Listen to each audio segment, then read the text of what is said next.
कहानी की शुरुआत पुराने जापान से होती है। हमाको नाम की एक जगह देखते हैं जहां अब भी जमींदारों का राज चलता है। एक दिन कुछ सामुराई एक अजीब से दिखने वाले लड़के को पकड़कर लाते हैं। उस लड़के का नाम काय होता है, लेकिन कोई नहीं जानता कि वह कहां से आया है। उसकी चमड़ी बहुत ज्यादा सफेद होती है, जिस वजह से लोग उससे डरते हैं। गांव वालों को शक होता है कि कहीं यह कोई भूत प्रेत तो नहीं। ज्यादातर लोग चाहते हैं कि उसे राज्य से बाहर निकाल दिया जाए, लेकिन तभी वहां के मालिक लॉर्ड असानो फैसला लेते हैं कि यह लड़का यहीं रहेगा। लॉर्ड असानो की बेटी मीका को काय अच्छा लगता है और दोनों की दोस्ती हो जाती है। समय के साथ काय उसी राज्य में बड़ा होता है, लेकिन वह हमेशा सबसे अलग रहता है। बाकी सामुराई उसके साथ पराया सा व्यवहार करते हैं, फिर भी काय लॉर्ड असानो की दया और मीका की दोस्ती के लिए शुक्रगुजार रहता है। एक दिन गांव के लोग एक खतरनाक जानवर को पकड़ने निकलते हैं, जिससे सभी डरते हैं। वह जानवर बहुत बड़ा और भयानक होता है। उसकी 6 आंखें होती हैं और उसमें इतनी ताकत होती है कि वह घोड़ों तक को हवा में उड़ा सकता है। इसी दौरान यसानो नाम का एक सामुराई उस जानवर के सामने फंस जाता है। उसकी तलवार हाथ से गिर जाती है और वह खुद को बचा नहीं पाता। तभी काय अपनी जान की परवाह किए बिना आगे बढ़ता है और उस जानवर को मार देता है। वह न सिर्फ यसानो की जान बचाता है, बल्कि उसकी तलवार भी उसे वापस देता है। लेकिन यसानो इस बात से खुश नहीं होता। वह नफरत से कहता है कि अगर वह मर जाता तो ज्यादा अच्छा होता, बजाय इसके कि एक अशुद्ध इंसान उसे बचाए। इससे साफ हो जाता है कि काय को कोई अपना नहीं मानता। कुछ देर बाद बाकी सामुराई वहाँ पहुँचते हैं। उन्हें लगता है कि जानवर को यसानो ने मारा है। यसानो सच बताने के बजाय चुप रहता है और सारा श्रेय खुद ले लेता है। वहाँ से जाते वक्त काय को एक सफेद लोमड़ी दिखती है। उसकी दोनों आंखों का रंग अलग अलग होता है और वह लगातार काय की तरफ देख रही होती है। इसके बाद कहानी दूसरे राज्य नगाटो में जाती है। वही सफेद लोमड़ी वहाँ के शासक लॉर्ड कीरा के पास पहुँचती है। तभी वह लोमड़ी एक औरत में बदल जाती है। पता चलता है कि वह असल में लॉर्ड कीरा की जासूस है। वह कीरा को बताती है कि लॉर्ड असानो को मारने की योजना कामयाब नहीं हुई। जब शिकार से लोग वापस आते हैं तो मीका अपने पिता लॉर्ड असानो का स्वागत करती है। वह फिक्र से पूछती है कि कहीं उन्हें कोई चोट तो नहीं लगी। असानो हल्के मजाक में कहते हैं कि किसी खास के लिए ज्यादा चिंता हो रही है क्या। तभी साफ हो जाता है कि उस 6 आंखों वाले जानवर को मारना इतना जरूरी क्यों था। दरअसल कुछ ही दिनों में शोगुन की आंखों में एक बड़ा टूर्नामेंट होने वाला था। ये पूरे देश के लिए बहुत बड़ी बात थी, इसलिए सब कुछ सही होना जरूरी था। मीका राज्य के कामों को अच्छे से संभाल रही होती है, जिससे असानो बहुत खुश होते हैं। वह भावुक होकर कहते हैं कि अगर उसकी माँ आज जिंदा होती तो उसे अपनी बेटी पर बहुत गर्व होता। उसी रात मीका काय के पास जाती है। काय उस लड़ाई में बुरी तरह घायल हुआ होता है। मीका उसके जख्मों की देखभाल करती है। बातों बातों में वह यसानो का जिक्र करती है। वह बताती है कि जब सब लोग यसानो की तारीफ कर रहे थे तब उसकी आंखों में शर्म साफ दिख रही थी। काय समझ जाता है कि मीका को सच्चाई का अंदाजा हो चुका है। वह तुरंत कहता है कि वह किसी परेशानी में नहीं पड़ना चाहता और मीका से वहाँ से चले जाने को कह देता है। फिर वह धीरे से कहता है कि वह उसे हमेशा चाहता रहेगा, लेकिन उनकी दुनिया और जगह अलग अलग है। कुछ ही समय बाद बड़े धूमधाम से शोगुन का दिन आ जाता है। उसी दौरान एक औरत दिखाई देती है जो काय को जानी पहचानी सी लगती है। उसकी दोनों आंखें अलग अलग रंग की होती हैं, बिल्कुल वैसी ही जैसे जंगल में दिखी सफेद लोमड़ी की थी। काय को यह बात अजीब लगती है। वह जाकर ओइशी को इसके बारे में बताता है। दोनों को यह नहीं पता होता कि ओइशी का बेटा शिकारा उनकी बातें चुपचाप सुन रहा है। काय कहता है कि उनके बीच कोई जादूगरनी है। इस पर ओइशी याद दिलाता है कि जादूगरनी का असली रूप तो सिर्फ राक्षस ही देख सकते हैं। फिर वह काय से पूछता है कि उसे यह सब कैसे पता चला। अगले दिन त्योहार फिर से शुरू होता है और लॉर्ड कीरा वहाँ पहुँचता है। वह बाहर से तो लॉर्ड असानो से तमीज से बात करता है, लेकिन अंदर ही अंदर दोनों एक दूसरे से नफरत करते हैं। कीरा मीका की तरफ देखकर ताना मारता है और कहता है कि वाह, बहुत अच्छी रखेल है तुम्हारे पास। यह सुनकर असानो गुस्से में आ जाते हैं और साफ कहते हैं कि वह उसकी बेटी है और तमीज में रहे। नाटक खत्म होने के बाद अब समय आता है दोनों देशों के बीच मुकाबले का। लॉर्ड कीरा का योद्धा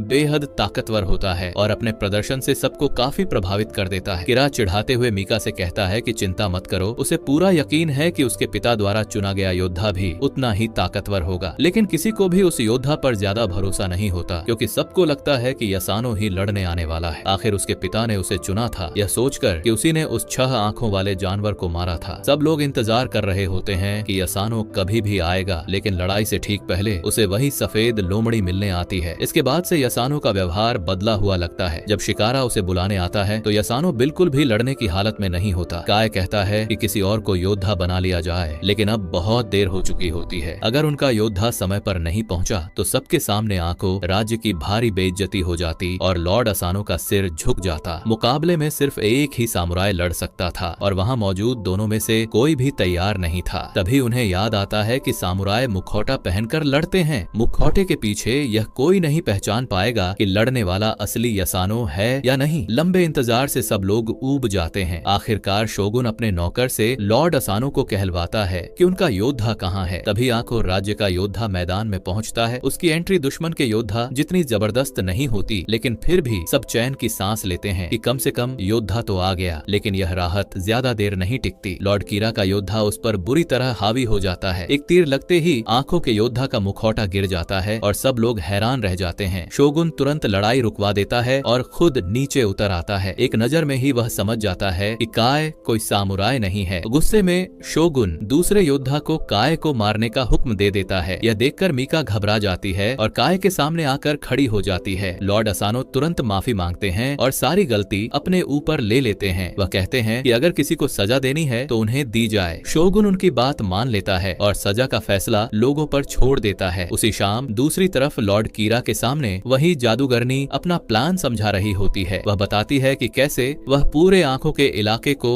लॉर्ड असानो से छीनने वाली है। उसका कहना होता है कि वक्त बिल्कुल सही है, क्योंकि इस समय असानो के सिर पर पहले से ही बहुत बोझ है। जादूगरनी अपने जादू से एक मकड़ी पैदा करती है। उस मकड़ी की आंखें गिनो, फिर से 6। तभी समझ आता है कि जंगल वाला डरावना जानवर आखिर आया कहां से था। वह मकड़ी धीरे धीरे लॉर्ड असानो के पास पहुंचती है और उसके होंठों के पास जाकर उसे जहरीला डंक मार देती है। असानो बेहोश हो जाता है। जब वह होश में आता है तो उसे भ्रम होने लगता है। उसे दिखाई देता है कि लॉर्ड कीरा मीका पर हमला कर रहा है। अपनी बेटी को बचाने के लिए असानो तलवार उठा लेता है। असल में यह सब उसके दिमाग में चल रहा होता है, लेकिन जो वार वह करता है वह सच में लॉर्ड कीरा पर लगता है और सबके सामने सामुराई दौड़कर असानो को रोकते हैं। वहीं कीरा जमीन पर गिरकर बेचारे बनने का नाटक करता है। इस घटना के बाद फैसला सुनाया जाता है कि असानो ने एक मेहमान पर हमला किया है, इसलिए उसे मौत की सजा दी जाती है। लेकिन उसकी इज्जत और रुतबे की वजह से उसे खुद अपनी सजा पूरी करने का मौका दिया जाता है। बाद में असानो ओइशी से कहता है कि यह सजा फांसी से बेहतर है। ओइशी कहता है कि यह गलत है। असानो की कोई गलती नहीं थी, उसे वश में किया गया था। लेकिन असानो अब सिर्फ अपने परिवार की इज्जत बचाने के बारे में सोच रहा होता है। इसके बाद वह मीका से अलविदा कहने जाता है। वह उससे कहता है कि रोना मत और किसी को मत दिखाना कि तुम कमजोर पड़ रही हो। फिर वह ओइशी के साथ उस जगह जाता है जहाँ सज्जा पूरी होनी होती है। ओइशी उसके लिए तलवार साफ करता है। काय अभी भी अपने जख्मों से उबर रहा होता है, लेकिन बाकी सभी वहाँ मौजूद रहते हैं। सब लोग लॉर्ड असानो का अंत अपनी आंखों से देखते हैं। असानो की मौत के बाद सामुराई बदला लेना चाहते हैं, लेकिन ओइशी उन्हें रोकता है। वह कहता है कि अगर अब लड़ाई शुरू हुई तो सिर्फ योद्धा ही नहीं, किसान और गाँव वाले भी खतरे में पड़ जाएंगे। एक सच्चे योद्धा का पहला फर्ज होता है बाकी लोगों की रक्षा करना। इधर मीका शोगुन से कहती है कि लॉर्ड असानो की इकलौती बेटी होने के नाते वह इस पूरे इलाके को संभालेगी जब तक उसकी शादी नहीं हो जाती। लेकिन उसे यह नहीं पता होता कि सब कुछ पहले ही तय किया जा चुका है। अब से आंखों के पूरे इलाके का मालिक लॉर्ड कीरा बनने वाला होता है। मीका को शोक मनाने के लिए 1 साल का वक्त दे दिया जाता है। उसके बाद उसकी शादी लॉर्ड कीरा से तय कर दी जाती है। शोगुन, ओइशी और लॉर्ड असानो के बाकी सैनिकों के लिए ऐलान करता है कि अब वे सामुराई नहीं रहे, अब वे रोनिन हैं, यानी ऐसे सामुराई जिनका कोई मालिक नहीं रहा। साथ ही वह साफ कह देता है कि वे लोग बदला नहीं लेंगे। पावर में आते ही कीरा का पहला आदेश यही होता है कि सभी रोनिनों को आंखों की जमीन से निकाल दिया जाए। वह ऐलान करता है कि अगर कोई भी रोनिन वहां मिला तो उसे मार दिया जाएगा। यह सुनकर मीका टूट जाती है, लेकिन मुसीबतें अभी खत्म नहीं हुई थीं। काय को रस्सी से खींचकर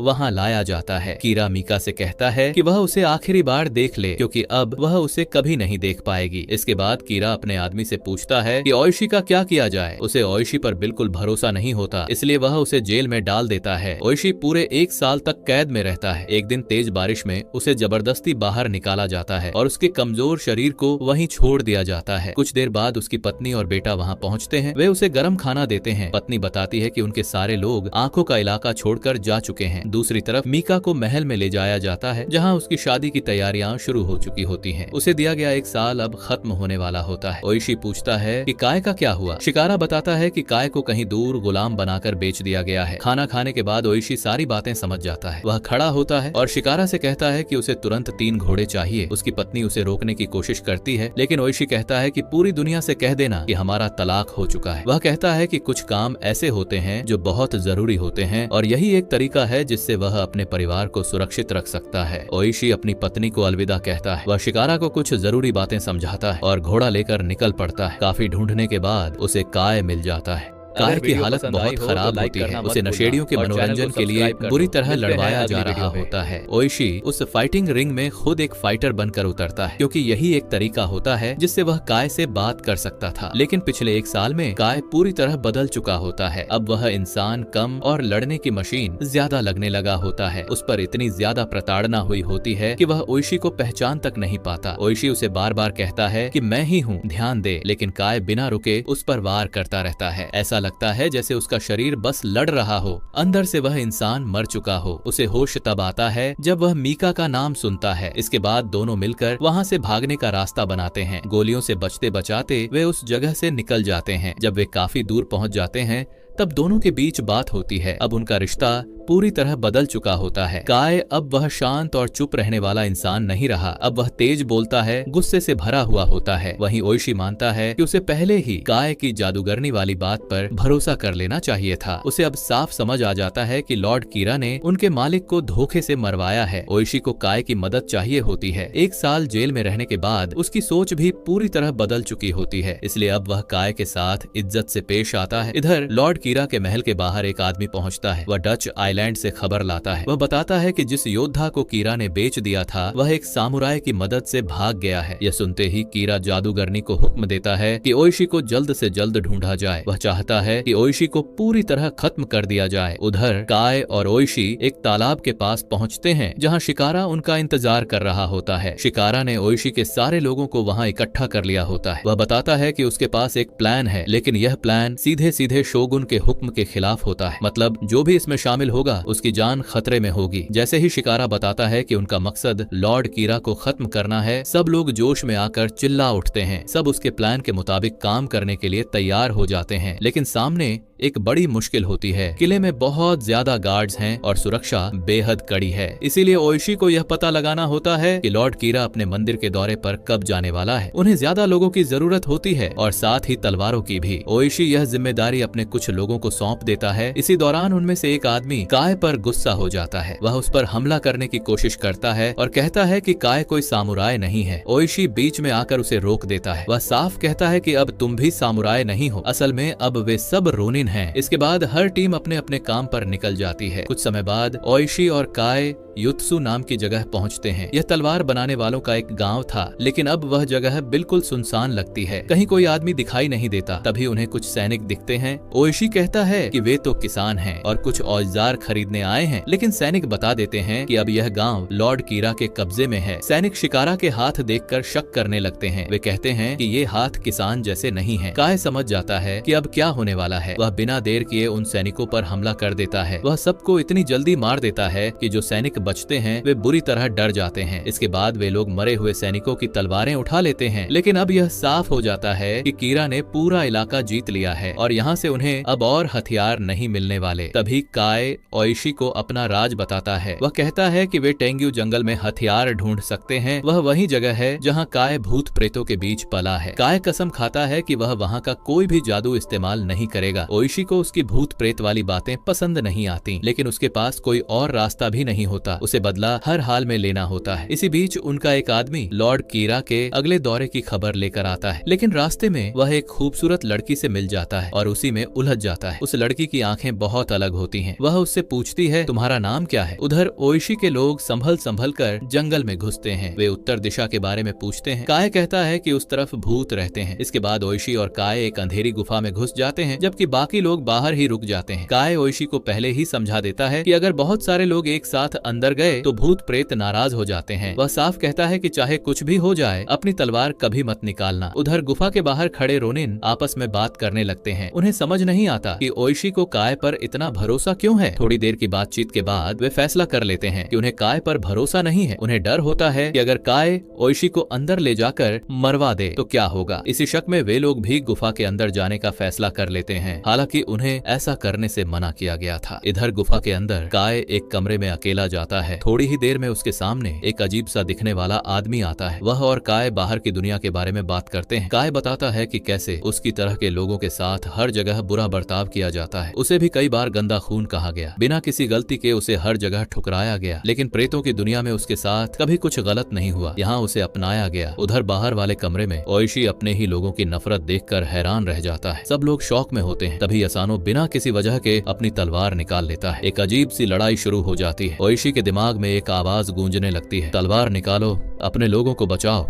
वह बेचैन हो जाता है, लेकिन फिर भी बिना तलवार निकाले मदद करने की कोशिश करता रहता है। फिर भी उसके लोग एक एक करके गिरते चले जाते हैं। इसी बीच काय उस तलवार की मांग करता है जो उन दोनों के बीच घड़ी हुई होती है। भूत कहता है कि तलवार ले सकते हो, लेकिन एक शर्त पर, मुझसे पहले इसे पकड़ कर दिखाओ। दोनों हवा में एक दूसरे की तरफ उछलते हैं, लेकिन काय उससे कहीं ज्यादा तेज होता है। ये देखकर भूत खुश हो जाता है। वह समझ जाता है कि काय में अब भी वही तेजी मौजूद है। उधर दूसरे कमरे में जो कुछ हो रहा होता है वह सब असल में भ्रम होता है। ओइशी के लोग कभी गुफा में आए ही नहीं थे। यह सब ओइशी की लगन और भरोसे की परीक्षा थी। जब काय वापस लौटता है तो उसके पास कई तलवारें होती हैं। अब सारे रोनिन वापस आंखों के बाहर पहुंच जाते हैं। वहीं ईसोगाय भी मौजूद होता है। वह बताता है कि लॉर्ड कीरा आज रात किला छोड़ने वाला है। ओइशी उसका संदेश सुन तो लेता है, लेकिन इस बात पर ध्यान नहीं देता कि ईसोगाय की आंखें धुंधली हो चुकी होती हैं। शिकारा भी इस लड़ाई में शामिल होना चाहता है, लेकिन ओइशी उसे मना कर देता है। शिकारा पीछे एक बूढ़े आदमी के साथ रुक जाता है। रात होते ही रोनिन चुपके से किले में घुसते हैं। वहाँ एक बहुत लंबे बालों वाला इंसान पूजा करता हुआ दिखता है। वह बस ओइशी के आने का इंतजार कर रहा होता है। अचानक वह पलट कर देखता है, वह इंसान दरअसल वही जादूगरनी होती है। उसके हाथ के एक इशारे से चारों तरफ आग भड़क उठती है। कई रोनिन वहीं मारे जाते हैं, कई बुरी तरह घायल हो जाते हैं। उधर किले के अंदर जादूगरनी लॉर्ड कीरा को एक तलवार देती है और बताती है कि यह तलवार पहले ओइशी की थी। फिर वह मीका को चिढ़ाते हुए कहती है कि उसने अकेले ही तुम्हारे पिता की बची खुची फौज को भी खत्म कर दिया। बात करते करते जादूगरनी जानबूझकर अपना एक खंजर मीका के पास छोड़ देती है। यही मीका के दिमाग में एक योजना आती है। उधर रोनिन के कैंप में पता चलता है कि जादूगरनी की बात पूरी तरह सही नहीं थी। हाँ, कई लोग घायल हुए थे, लेकिन ज्यादातर अब भी जिंदा थे। ओइशी मानता है कि गलती उसी की थी, उसे इतना इंतजार नहीं करना चाहिए था। वह कहता है कि अब उन्हें तुरंत बदला लेना होगा, चाहे हार मिले या जीत। अगर वे मरेंगे भी तो इज्जत के साथ मरेंगे। तभी काय आगे आता है और कहता है कि उन्होंने जो काम शुरू किया है उसे अभी भी पूरा किया जा सकता है। अब उन्हें एक बड़ा फायदा मिलने वाला था, क्योंकि लॉर्ड कीरा को लगता है कि सभी रोनिन मर चुके हैं और सुबह उन्हें हमला करने का एक और मौका मिल गया था। काय वहां से जाते हुए एक नाटक करने वाले कलाकारों के ग्रुप को पहचान लेता है। यह वही टीम होती है जो पहले भी इस इलाके में नाटक कर चुकी थी। जब उन्हें रोका जाता है तो कलाकार बताते हैं कि वे लॉर्ड कीरा की शादी में खेल दिखाने जा रहे हैं। यहीं से सभी रोनिन एक नया प्लान बनाना शुरू करते हैं। उन्हें पूरा अंदाजा होता है कि शायद वे इस मिशन से जिंदा वापस न आए। उन्हें यह भी पता होता है कि यह रास्ता कितना खतरनाक है, लेकिन इसके बावजूद वे पीछे हटने वाले नहीं होते। रोनिन जानते थे कि शायद यह उनकी आखिरी रात हो,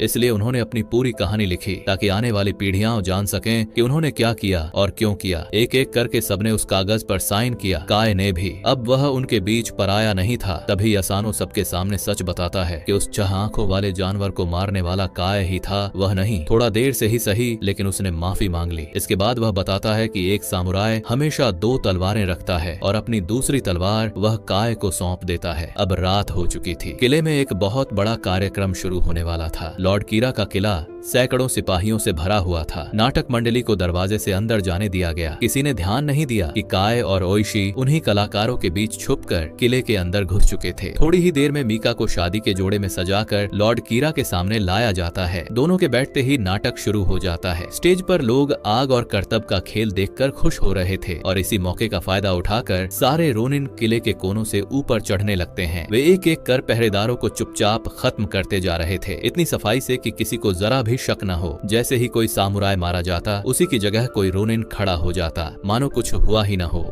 उधर स्टेज पर आग का खेल देखकर लोग तालियां बजा रहे थे, लेकिन तभी जादूगरनी को महसूस होता है कि कुछ तो गड़बड़ है। ओइशी भेष बदलकर वहीं मौजूद था। वह भी कर्तव्य दिखाने लगता है। उधर 3 साथ खड़े सामुराई को खत्म करते वक्त थोड़ी सी गड़बड़ हो जाती है। उनमें से एक ओइशी पर तीर चला देता है। तीर उसके हाथ को छूता हुआ निकल जाता है। ओइशी कीरा पर हमला करने ही वाला होता है, लेकिन हमला नाकाम हो जाता है। अब लॉर्ड कीरा के आदमी उसे और मीका को तीरों से बचाते हुए तेजी से वहाँ से ले जाते हैं। सारे रोनिन अब उनके पीछे पीछे होते हैं, लेकिन अब किले के हर हिस्से में भयंकर लड़ाइयां शुरू हो चुकी होती हैं। काय अकेले एक के बाद एक दुश्मनों का सफाया करता जा रहा था। तभी लॉर्ड कीरा अपने सबसे खतरनाक योद्धा को रोनिन का सामना करने के लिए भेजता है। उसे देखते ही सबके चेहरे पर डर साफ नजर आने लगता है। रोनिन जानते थे कि यह योद्धा बहुत ज्यादा ताकतवर है, लेकिन तभी एक रोन ने जलता हुआ बारूद हथियारों वाले कमरे में फेंक दिया। जबरदस्त धमाका हुआ और लॉर्ड कीरा का सबसे खतरनाक सामुराई वहीं मारा गया। जादूगरनी भी तुरंत अपना रूप बदलकर वहां से से उड़ गई। मीका ने मौका देखकर अपनी शादी के जोड़े में छुपा हुआ खंजर उठाया और कीरा पर हमला कर दिया, लेकिन जब उसे समझ आया कि वह कीरा को मार नहीं पाएगी तो उसने मौका देखकर बचकर वहां से भागने का रास्ता चुना। पूरा किला जंग का मैदान बन चुका था। सभी रोनिन अपनी पूरी ताकत से लड़ रहे थे। कुछ देर बाद काय और मीका एक दूसरे से मिले। काय ने कहा, अब कोई हमें अलग नहीं कर सकता। तभी जादूगरनी अपने जादू से एक विशाल ड्रैगन में बदल गई। लेकिन काय ने कहा, मैं तुझसे नहीं डरता। ड्रैगन आग से हमला करता है, लेकिन काय अपनी खास तलवार की मदद से हर हमले को रोकता है और लगातार पलटवार करता रहता है। उधर ओइशी और कीरा के बीच अब सिर्फ एक पतली दीवार बची थी। दोनों ने एक दूसरे पर हमला करते हुए उसे तोड़ दिया और उनके बीच जबरदस्त लड़ाई शुरू हो गई। दोनों ही एक से बढ़कर एक योद्धा थे। जादूगरनी से लड़ते हुए काय की तलवार छूट जाती है, लेकिन जैसे ही ड्रैगन मीका पर हमला करने के लिए आगे बढ़ता है, काय अपनी छुपी हुई शक्तियां दिखाता है, तलवार उठाता है और ड्रैगन पर भयंकर वार करता है। ड्रैगन नीचे गिर पड़ता है और धीरे धीरे जादूगरनी में बदलने लगता है। यह हमला इतना खतरनाक था कि जादूगरनी दम तोड़ देती है। उधर किले के अंदर ओइशी ने भी कीरा को हराया और आखिर में उसका सर काटकर सबके सामने पेश किया। इस लड़ाई को हमेशा के लिए खत्म करने के लिए लॉर्ड कीरा के मरते ही उसके सैनिकों ने भी हथियार डाल दिए। फिर सभी 47 रोनिन राजकुमारी मीका के साथ आंको लौट आए। वे असानों की कब्र पर गए और अपनी तलवार वहां रखी। ओइशी ने कहा, अब बदला पूरा हुआ। आखिर में राजकुमारी मीका ने भी काय से अपने प्यार का इजहार किया और उनके बीच मोहब्बत पनपने लगी।